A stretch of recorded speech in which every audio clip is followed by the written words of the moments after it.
welcome to another BookTube video from me, Lauren, from Lauren and the Books. And Debbie girl, Daphne. Hello, we're filming a video, aren't we? One of my favourite videos to film today. I feel like I was looking back at some of the videos that I put out last month and putting out, and I was thinking, oh yeah, I love filming Friday reading vlogs. Oh, I really love filming wrap-ups. Oh, I really love filming library hauls. So today's video is one of those videos that I love to make. It's a library haul. I've got 1, 2, 3, 4, 5, 6, 7, 8, 9, 10, 11, 12, 13, 14, 15, 16, 17, 18 books out for the library at the moment. 18, definitely, that's loads, isn't it? And 15 of those I haven't shown you before. 13 I haven't shown you before. So I thought I'd show you what I've got out from the library at the moment, and then talk to you about them, why I got them out from the library. Daphne's been so cute recently. She's really started loving us a bit more, hasn't she, David? She sure has. She likes to be around us. She never used to. She likes to be in the same room as us. And not only is the same room, like near us as well. And being stroked and touched and fussed over by us. What is it? What's happened, my love? You're so cute. But it's a library haul, not a Daphne's cute video. Although, I'd watch it. Would you? First library book I'm going to show you is one that I actually started today on my lunch. It's Tell Me Everything by Elizabeth Strout.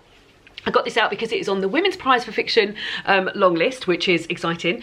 I think I've read an Elizabeth Strout book before, and from what I understand is that these Elizabeth Strout books, which all have names such as Tell Me Everything, that's this one, Lucy by the Sea, Oh William, Olive Again, Olive Kitteridge, My Name is Lucy Barton, Amy and Isabel, they're all about the same people that live in Maine in America. I've read one of these books before, I can't remember which one it was, but I remember not really getting on with it, finding it a bit lacking. But yeah, it's been longlisted for the Women's Prize, and yeah, I thought I would, well, I'm reading the long list, so I will give it a go. But I mean, I'm only 20 pages in, and I already feel like I'm enjoying it. I feel like it's sort of quaint and cosy. We're gonna see how it goes, but yeah, if I carry on enjoying this at the sort of rate that I'm enjoying it, I mean, I'm 20 pages in, then I think it's gonna go well. Now, the only problem is that, and I think a few people have established this with me, was that because they're all about the same people, but it doesn't really necessarily matter that you don't read them in the same order, if I'm right. Please confirm down below. But here we go. It's set in autumn, and it already feels very autumny. It's autumn in Maine, and the town lawyer Bob Burgess has become enmeshed in an unfolding murder investigation, defending a lonely, isolated man accused of killing his mother. He has also fallen into a deep and abiding friendship with the acclaimed writer Lucy Barton, who lives nearby in a house next to the sea. Together, Lucy and Bob talk about their lives, their hopes and regrets, and what might have been. Lucy, meanwhile, befriends one of Crosby's longest-standing inhabitants, Olive Kitteridge, now living in a retirement community on the edge of town. They spend afternoons together in Olive's apartment, telling each other stories. Stories about people they've known, unrecorded lives, Olive calls them, reanimating them, and in the process, imbuing their lives with everything. Brimming with empathy and pathos, two things that I don't have that much of. Do you think I'm a bit better with me empathy now, David? Sorry, Bob? Do you think I'm a bit better with me empathy now than I used to be? Yes, you are better. And also just, I wasn't very good when other people were unwell. Only because when I was a child, I was never given any sympathy. What's the difference between sympathetic and empathetic? She'll have to look it up. Tell Me Everything is Elizabeth Strout operating at the height of her powers, illuminating the ways in which our relationships keep us afloat. As Lucy said, love comes in so many different forms, but it is always love. So yeah, I mean, hopefully I'll carry on enjoying that, but yeah. This will be I've read 5 now. I'm reading 1, 6, 7. So this will be the 7th book I've read from the Women's Prize for Fiction long list. But onto one's Women's Prize long list to another Women's Prize long list. This is the Women's Prize for non-fiction long list, and I've got 3 massive books out. All that are on the non-fiction long list. Private Revolutions, Coming of Age in New China by Yuan Yang. And this is a book about coming of age of 4 women born in China in the 1980s and 1990s in a society about to transform beyond recognition. And the 4 women are Leia, who want to escape the fate of the women in her village. Still underage, she bluffs her way onto the factory floor. June, who at 15 sets what her family think is an impossible goal to attend university rather than raise pigs. Siyu, ranks second to bottom of her English class, who decides to prove her teachers wrong, and Sam, who becomes convinced that the only way to change her country is to become an activist, even as the authorities slowly take her peers from the streets. It sounds great. I'm really looking forward to it. Then I've got What the Sea Can Be, The Future of the World's Oceans by Helen Scales. Gorgeous front cover. This feels heavy, and I imagine it is heavy, as in inside. Oh, let's have a look at some of these. Oh, the end papers on that are nothing to write home about, but this one is a beautiful greeny map with the oceans in it and some lovely pictures. Helen Scales observes in her bracing yet hopeful exploration, I like hopeful, I don't like being told like all is lost, of the future of the ocean. Beginning with its fascinating deep history, Scale links past to present to show how prehistoric ocean ecology holds lessons for the ocean of today. In elegant, evocative prose, she takes us into the realms of animals that epitomise current increasingly challenging conditions, from emperor penguins to sharks and orcas. Yet, despite these threats, many hopeful signs remain in the form of highly protected reserves, the regeneration of seagrass meadows and giant kelp forests, and efforts to protect our coral reefs. It offers innovative ideas for protecting coastlines and cleaning the toxic seas. Scale insists we need more ethical and sustainable fisheries and must prevent the other existential threat of deep sea mining. There we go. Inspiring us all to maintain a sense of awe and wonder at the majestic beneath the waves, she urges us to fight for the better future that still exists for the ocean. I live on the coast. And I have taken part in beach cleans, and I'm always horrified every time, even though I've done them quite a few times now, how much shit is coming out of the sea. Plastic shit I'm talking about.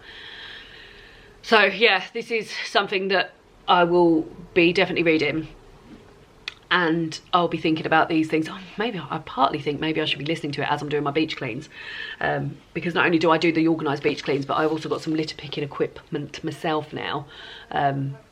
But yeah, the stuff that we get out of there. I mean, there's the obvious stuff. There's the stuff like that you sort of know is going to be there, like bloody face wipes and stuff. But then there's like bonkers things, like a full Christmas tree that came out of the thing, and pet like clothes, like pants and stuff. So yeah, we'll be reading that as well. And then I've got Sister-in-Law, Fighting for Justice in a System Designed by Men by Harriet Wistrich. I've heard very good things about the audiobook of this as well, but here we are with the hardback. For more than a quarter of a century, Harriet Wistrich has fought the corner of people from all walks of life who have been let down by our justice system. When Sally Channon won her appeal to overturn her conviction for the murder of her coercively controlling husband, it was with Harriet Wistrich at her side. When victims of taxi driver and serial rapist John Warboys successfully took the Metropolitan Police to court for their investigative failures, and then 4 years later helped to hold the parole board to account for their decisions to grant his early release from prison, the solicitor acting for them was Harriet Wistrich. It was Harriet who represented a pioneering group of women caught up in the spy cop scandal, women deceived into forming long-term relationships with men later revealed to be undercover police officers embedded within their communities. In a remarkable career, Harriet has been at the forefront of some historic and groundbreaking legal victories, frequently working with women who have survived male violence or abuse, sometimes with the bereaved families of those who did not survive. Her work has led her to challenge the police, the CPS, government departments, and the prison and immigration detention system. In Sister-in-Law, she tells the shocking stories of some of those who have come to her for assistance and sheds a feminist light on the landscape of arcane land, laws and Byzantine systems, skewed towards male behaviour and responses through which she has steered them. Litigation can be a long and rocky path of pitfalls and dead ends, and there are defeats as well as gains, hours of painstaking work as well as courtroom drama. It takes collaboration, extraordinary tenacity and huge compassion, but Harriet is proof that it is possible to demand better justice and to bring about important change. It sounds great. It also sounds like it's really pulled together well, and yeah, but like I said, another one that I've heard really good things about the audio of, so there we go. Then I've got a few new releases and books that I put reservations on because I potentially thought they might be on the Women's Prize, and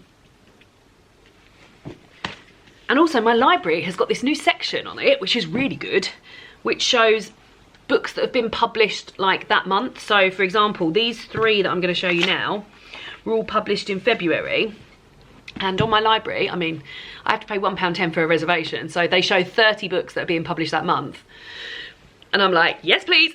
I'll take all of them.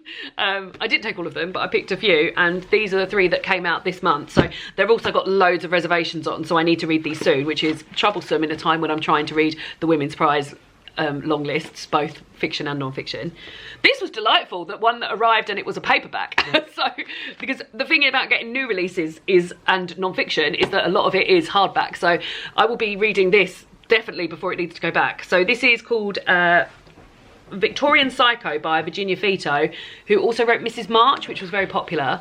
This is set in England in 1800s. Winifred Nottie, great name, arrives at Ensor House prepared to play the perfect Victorian governess. She'll dutifully tutor her charges, tell them bedtime stories, and only joke about eating children. But the longer Winifred spends within the estate's dreary confines and the more she learns of the perversions and pathetic preoccupations of the Pounds family, the more trouble she has sticking to her plan. Whether creeping across the moonlit lawns in her undergarments or gently tormenting the house staff, Winifred struggles at every turn to stifle the horrid compulsions of her past. That is, until her chillingly dark imagination breaks the feeble boundary of reality one Christmas morning. That sounds great, and also this front cover is great. I love a sort of like old-fashioned painting or thing with like neon on it. It's really, really grabs me, so consider me grabbed. Also consider me grabbed by Blob, a love story by Maggie Sue. Look at that. That looks great, doesn't it? V. Lou's life is a mess. Having dropped out of college, she's stuck in a job she hates at a local hotel. Her ex-boyfriend has blocked her and she's lashing out at her family and co-workers. One night, drunk outside a drag club, she stumbles across a mysterious sentient blob. She takes it home where she feeds it a diet of sugary cereal and reality TV. Oh, yes, please. Slowly she realises that she can shape the blob into her perfect man, someone attentive, outgoing, and with more than a passing resemblance to Ryan Gosling. But is Bob the Blob really the answer to all her problems or a catalyst for further disaster? Sharp, strange and very funny, Blob is a delightful story about growing up, fucking up, and learning how to be a real person. Oh my god, that sounds great! That sounds so cool. Bob the Blob. Well, I'm well excited. And then I've got The Sirens by Amelia Hart, who wrote Wayward, which was a book I read last year and really enjoyed. I was a bit late to the party with Wayward, but I really loved it. And this looks, to me, about mermaids. Lucy is running from what she's done and what someone did to her. There's only one person who might understand, her sister Jess. But when Lucy arrives at her sister's desolate clifftop house, Jess is gone. Lucy is now alone in a strange town steeped in rumour. Stories of men disappearing without a trace, a foundling discovered in a sea-swept cave, and women's voices murmuring on the waves. As Lucy searches for her sister, those voices get ever louder. They tell of two sisters 2 centuries ago, bound and transported across the world, a world where men always get their way, a world that is at once distant and achingly familiar.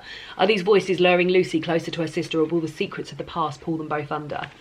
So yeah, what I remember really liking about Wayward is that it was about sort of similar women in similar situations, despite the time zones being hundreds of years apart.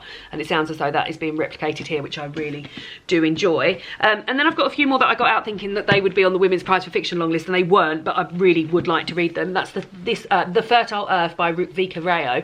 Saw this on quite a lot of people's predictions, so I was surprised it didn't make it. A sweeping story of forbidden love, of friendship and betrayal, power and revenge, set against the tumultuous political landscape of post-independence India.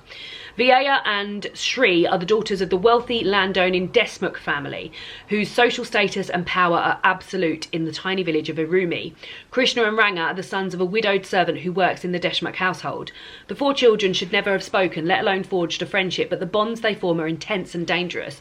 When they are caught up in a devastating accident, the consequences ripple through their lives and send them scattering to different corners of India.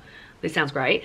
Years later, when violent uprisings tear across the countryside, Vijaya and Krishna find themselves irresistibly drawn back to one another despite the differences in their class and background. But this is not the India they once knew. Their country is changing, burning from the inside out. Irumi is no longer safe. She's going to be busy with the old library books. Quite often, like, I get the library books out and then I don't look at them until I either haul them or realise it's due back and I need to start them. So reading these blurbs is very exciting. I've got The Echoes by Evie Wilde. I read and loved Bass Rock by Evie Wilde. That's the only book I've read by Evie Wilde, but really, really loved it. We read it for Patreon Book Club. God, it was during COVID, because I remember being down the beach reading it during COVID. So here we go. Max didn't believe in an afterlife until he died. Now, as a reluctant ghost trying to work out why he remains, he watches his girlfriend Hannah lost in grief in the flat they shared and begins to realise how much of her life was invisible to him. In the weeks and months before Max's death, Hannah is haunted by the secret she left Australia to escape. A relationship with Max seems to offer the potential of a different story, but the past refuses to stay hidden. It finds expression in the untold stories of the people she grew up with, the details of their lives she never knew, and the events that broke her family apart and led her to Max. Both a celebration and autopsy of a relationship spanning generations and landscapes, The Echoes is a novel about love and grief, stories, and who has the right to tell them. It asks what of our past can we shrug off, and what is fixed forever, echoing through the years. That sounds equal parts like fascinating, but also like it's going to make me cry. So there we go. go. Then I've got The House of Broken Bricks by Fiona Williams, another new release that is a paperback, yes please. If every marriage has its seasons, Richard and Tess's is a deep winter. A day breaks over the Somerset levels. Tess watches the chamomile clouds part. Beautiful. Chamomile clouds part. Oh.